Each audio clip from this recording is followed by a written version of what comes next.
Good day, everyone, and once again we are back together and just looking at that Mpumalanga question paper. And of course, your favorite uncle will continue to be your plug when it comes to maths and science. All right, so if you haven't subscribed, please just make sure you're part of the family. And of course, you can always just get in touch with us. Our contact details are always found in the description of the video. And by the way, you can download this question paper from my website. Okay, website is www.mlungisinkosi.co.za. As simple as that. All right, let's dive right into the question and see what it has for us. Okay, they say in the diagram below, we've got a battery with an EMF of 13.5 volts and an internal resistance of 1 ohm. They say the resistance of resistor R is unknown, right?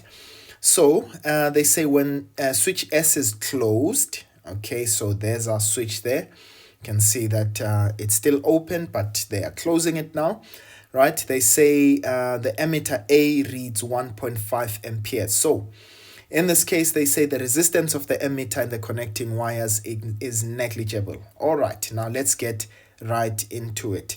I see they've also given us a value there that they said nothing about.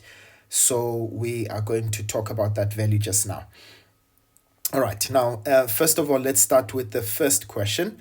They say state Ohm's law in words. So remember, we say in this case, the current across a conductor is directly proportional to the potential difference provided that temperature remains constant.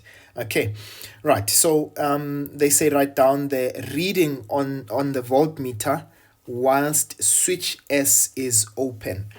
Now note, in this case, remember that, okay, I'm just going to zoom in into this. So when the switch was open, remember that there's no current that is flowing, right, into the external circuit.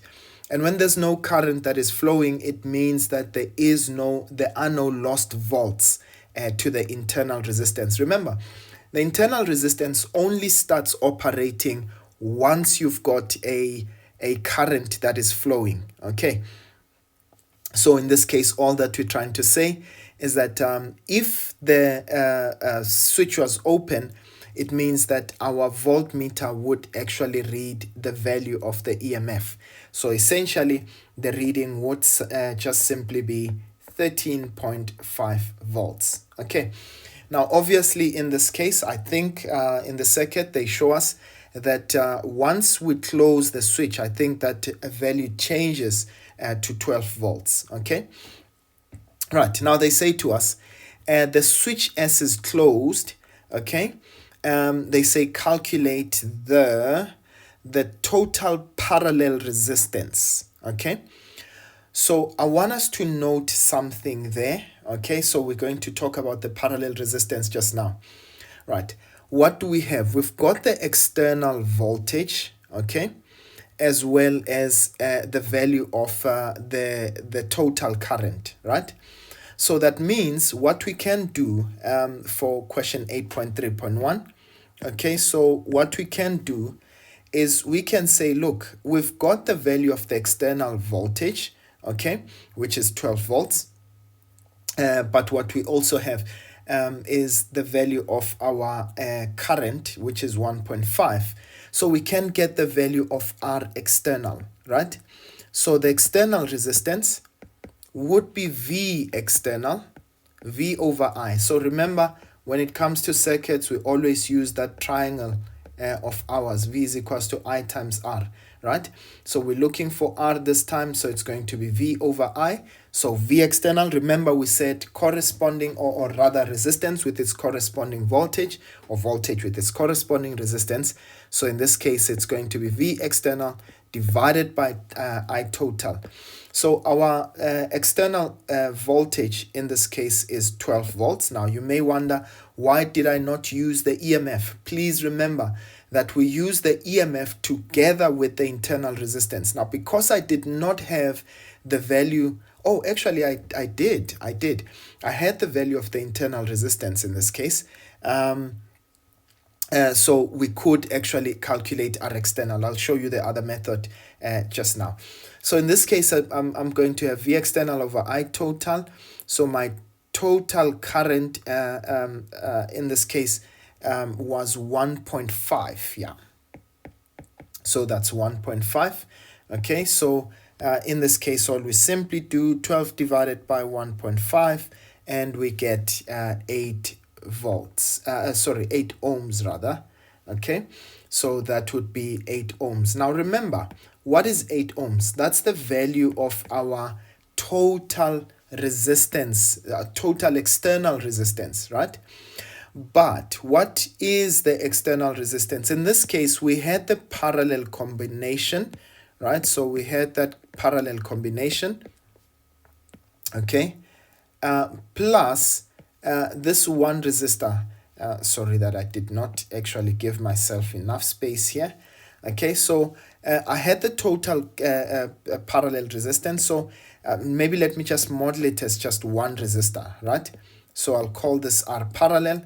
And then we had that one resistor that was in series with our parallel resistance, and that was the 3 ohm resistor. Okay, so this is the 3 ohm resistor over there, right? So now what are we looking for? We're looking for a parallel resistance in this case. So it means that R external will be equals to R parallel, which is that parallel combination, plus that 3 ohm resistor there in this case, right? So we know we had 8 in total. We want R parallel, and so it means that R parallel would simply be equal to 8 minus 3, which will give us 5 ohms. So it means all our resistors in parallel will give us a total of 5 ohms. I'm just slightly worried about that 12 volt value, because it wasn't really there wasn't anything said about it. But in this case, obviously, I mean, it is there. Okay. Now, alternatively, let's see. If we had to use our EMF formula, that would be I plus R plus internal resistance. Okay. We know this is going to be 13.5. That was going to be 1.5 over there. That would be R. Remember, this is R external plus the internal resistance. Okay, so what you would do, the internal resistance, by the way, is 1 ohm. Okay, so we let me just substitute it there. So in this case, I could divide both sides by 1.5. Okay, so that would cancel that, and in this case, obviously, I would subtract 1. So let's say 13.5 divided by 1.5, that would give us 9. And then in this case, that would be 9 on the other side is equal to R external plus 1. And I'm sure you can actually see that R external would actually be 9 minus 1, which is 8 ohms. So we're back to the very same value that we got when we used that R external value. All right. I hope that you fully understand what I was trying to show there. And that's the beauty about circuits, that you can always there are so many ways to skin a cat. Sorry for that graphic, example. Of course, in this case, because you've already found R external, you can now answer the question about R parallel, which is what we did previously. All right, I hope I won't have to complete that one. Right, now they say to us, calculate the resistance of resistor R. So I want you to note in this case, remember, we've just calculated the parallel combination, right? So if you think about current flowing, the current would flow, total current would flow through the ammeter there. So it means 1.5 is our total current. But what happens when we get to this node, some of the current goes in the 6 ohm resistor, but some of the current would go into the 12 and resistor R. So what does that mean? It means these two resistors put together are in series, right? And the combination of both resistors is in parallel with the 6 ohm resistor. So when we talk about R parallel in this case, right? So that's going to be 8.3.2. So what we know is that we had the 6 ohm resistor, right? And in this case, it would be parallel with the series combination of the two, which is 12 plus R. Okay, and we know that the combination or the effective combination of that will give us 5 ohms, right?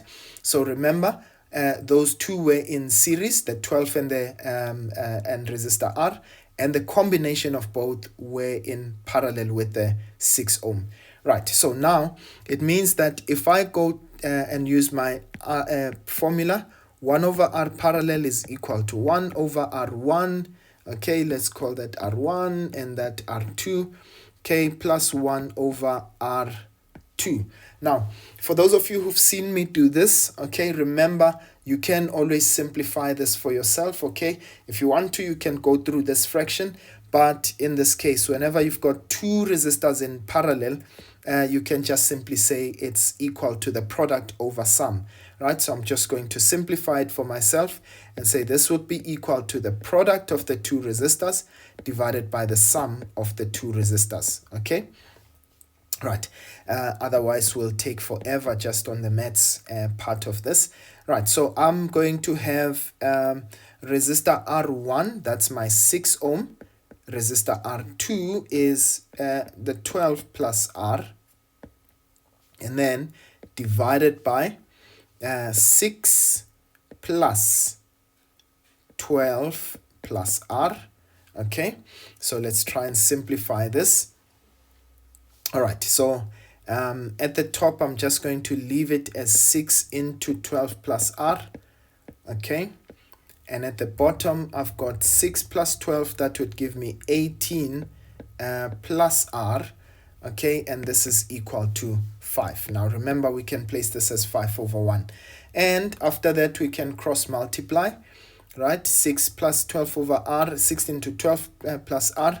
So I've got 6 into 12 plus R on this side, which is equal to 5 into 18 plus R.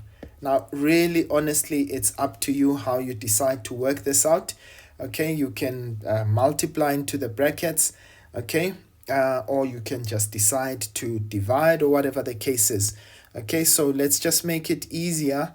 Whatever easy looks like for you. So that's 6 times 12, that's going to be 72 plus 6R is equal to now 5 multiplied by 18. My brain refuses to function properly today. So that's 90 plus 5R. Okay, so of course, let's group all our like terms together. Okay, so I'll have 6R and 5R, so I'm sure you can see that 6R minus 5R, of course it changes sign when it gets to the other side. Then I'll take the 72 to the other side, so that would be 90 minus 72. Okay, so in this case I've got R, which is equal to 90 minus 72, and that will give us 18. Okay, so that would give us 18 ohms. I hope you got that, ladies and gents. All right. Okay, so the next question, they said to us, calculate the power delivered by the 6 ohm resistor. Now, I want you to be very careful in this case, right? So now we know the current that was flowing through the total current, which was 1.5 amperes, right? But remember what happened in this case, that current divided when it got there. Okay, so we've got current I1, if we want to call it that, and we've got current I2 in green, if you want to call it that, right? So that means you cannot use that current, the 1.5 amperes with the 6 ohm resistor. Okay, so in fact, nor can you even use the voltage in this case. So what we'd need to do is find the voltage of our parallel combination, right? Now, remember that voltage across resistors in parallel is the same. So what does that mean? It means that the voltage across the 6 ohm resistor is equal to the voltage across the combination of 12 plus R. But also remember, it would be the same as the voltage across R parallel, Now you remember, we can sum all of these, or rather we can take the effective resistance of all of these resistors together, and remember what we found was 5 ohms, right? So our parallel combination gave us a total of 5 ohms. So we know that our parallel is 5 ohms. Now, once it becomes our parallel, remember what we would have done. We would have taken all our resistors combined, okay, that are in parallel, and made them into one. So which current would now pass through that resistor? It would be the total current. Okay, so it means that now what passes through that resistor there, the 5 ohm resistor, would be actually the total current of 1.5 amperes. So I can find the voltage across this R parallel, right? I can find the voltage there, right? And after finding that voltage, in this case, then it means it would be the same voltage across the two resistors, the 12 and R, as well as the same voltage across the 6 ohm resistor.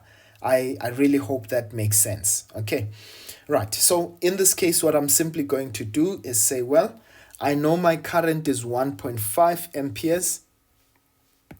Okay, I know my total current is 1.5. So it means I can say, I know the current, so I can find the voltage. So that would be I multiplied by R.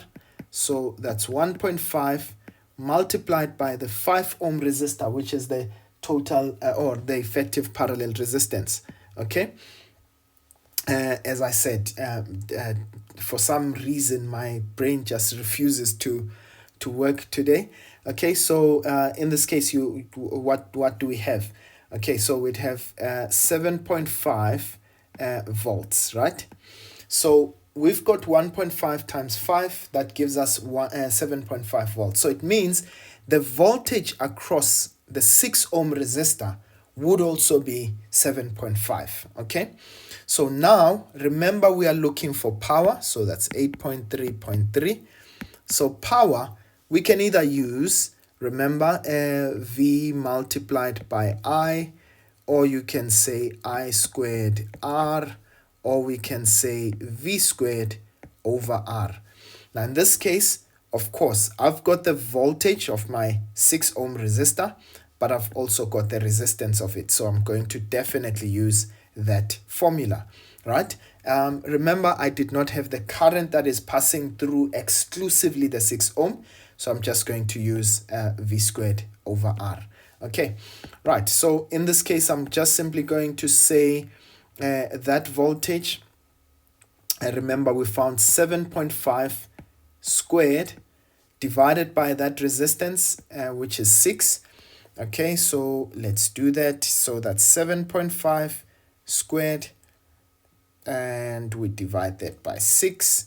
I get a power of 9.38 watts. Please remember that power is measured in watts, right?